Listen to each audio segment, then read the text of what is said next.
Good morning प्यारे बच्चों, आपकी एक और नई वर्कशीट आई है DOE की तरफ से, जो कि वर्कशीट नंबर 15 है और ये क्लास 8 की वर्कशीट है। बच्चों, आज की जो वर्कशीट है वो इंग्लिश की वर्कशीट है। आप इसे अच्छे से लेबल कर लेंगे। और आज हम पढ़ने वाले हैं, है तो इंग्लिश बट हम जानेंगे थोड़ा सा ज्योग्राफी के बारे में, तो इसलिए ज्योग्राफी लेसन यहाँ पे दिया गया है। ठीक है, फिर आज डेट है 16 नवंबर। आप इसे अच्छे से लेबल कर लेंगे। तो चलिए अपनी वर्कशीट शुरू करते हैं। बच्चों, जब आप जैसे यहाँ पे देखिए, ये जो राइटर हैं इस पोयम के, वो है जुल्फ़िकर गूस, जो कि एक बहुत अच्छी हाइट से, बहुत ऊपर से पूरी सिटी को ऑब्जर्व कर रहे हैं।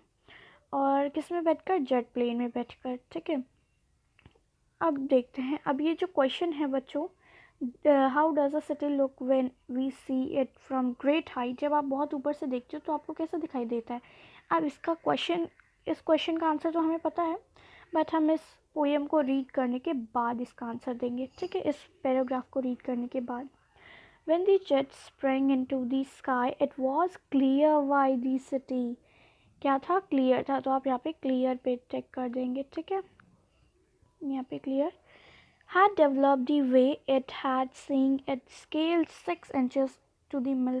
वो जो मील था ना, जो मील का डिस्टेंस था, वो लग रहा था कि सिर्फ 6 इंचेस में ही ख़त्म हो गया है। There screamed an inevitability about what on ground had looked absurd। तो वो ऐसा लग रहा था कि बहुत छोटे 6 इंचेस में ही वो पूरा कवर हो गया है। ठीक है, अब आगे देखते हैं।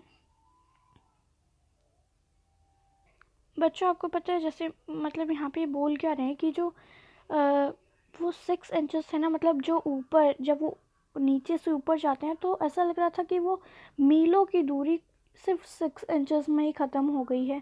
ठीक है, आगे देखते हैं। अब ऐसा लग रहा था कि वो जो पूरी सिटी है वो पूरी अनप्लान्ड वे में बनी हुई है, कोई भी स्टाइल नहीं है, विदाउट स्टाइल है। ठीक है, when the jet spring into the sky, जब वो स्काई में थे। फिर when the jet reached 10,000 feet, तो जब जो जेट था वो जब 10,000 फीट पर चला गया, it was clear why the country. अब वो पूरी कंट्री को क्लियर अच्छे से देख पा रहा था। It was clear why the country. ठीक है, जैसे सिटी था वैसे ही अब कंट्री हो गया था। Had cities where the rivers ran and why the valleys were populated। वहाँ पे बच्चों जो जगह होती है ना, ऐसी जगह जहाँ पे रिवर होती है, जैसे ये देखिए, तो जहाँ पे रिवर्स होती हैं वहाँ पे पॉपुलेशन ज़्यादा होती है, क्योंकि वहाँ पे अच्छी ज़मीन होती है, तो बहुत अच्छे से खेती हो सकती है, वहाँ पे लोग आराम से रह सकते हैं। पानी के बिना तो कुछ हो नहीं सकता। वहाँ पे फिशेस भी होती हैं, तो फिशेस को भी वो बेच सकते हैं। तो काफ़ी सारे कारण होते हैं रिवर्स और वैलीज़ के पास रहने का। ठीक है, और वहाँ पे पॉपुलेशन बहुत ज़्यादा होती है। The logic of geography that land and water attract the man. Land और वाटर जो हैं वो मैन को अट्रैक्ट करते हैं, अपनी तरफ खींचते हैं। Was clearly dilated. ठीक है, when the jet reached 10,000 feet, जब वो 10,000 फीट पर पहुँच गया था। अब कुछ क्वेश्चंस हैं वो देखते हैं। Seen from the window of an aeroplane the city appears, क्या था, कैसा लग रहा था जब आप एरोप्लेन की विंडो से बाहर देखते हैं तो कैसा लगता है? As absorbed as on ground, अभी हमने पढ़ा था ना।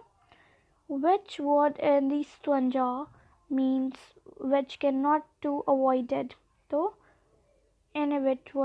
इनएविटेबल। ठीक है, what did attract the man, क्या अट्रैक्ट करता है? लैंड एंड वाटर, यहाँ पे हमने पढ़ा था ना।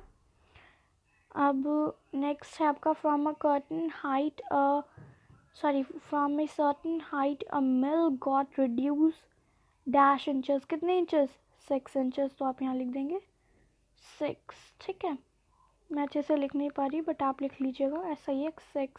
ठीक है, लास्ट क्वेश्चन है what was clear when the jet reach 10,000 height. तो इसको आपको लिखना कैसे मैं बता देती हूँ। बच्चों देखिए, आप ऐसे लिख लेंगे when the jet reach 10,000 feet height, क्योंकि बहुत सारी चीज़ें हैं ना, इसीलिए। It was clear why land and water attract man, why cities developed around rivers. ठीक है, काफ़ी सारी चीज़ें देखी थी। तो बच्चों, इसी के साथ हमारी पूरी वर्कशीट कंप्लीट होती है। होप आपको वीडियो अच्छी लगी होगी और हम आपको समझ में भी आ गया होगा। तो अगर आपको हमारी वीडियो अच्छी लगी तो प्लीज़ लाइक करें, हमारे चैनल को सब्सक्राइब करें, और अगर आपको कुछ समझ में नहीं आता तो आप उसको हमारे कमेंट सेक्शन में लिखकर बता सकते हैं। और थैंक्स फॉर वॉचिंग।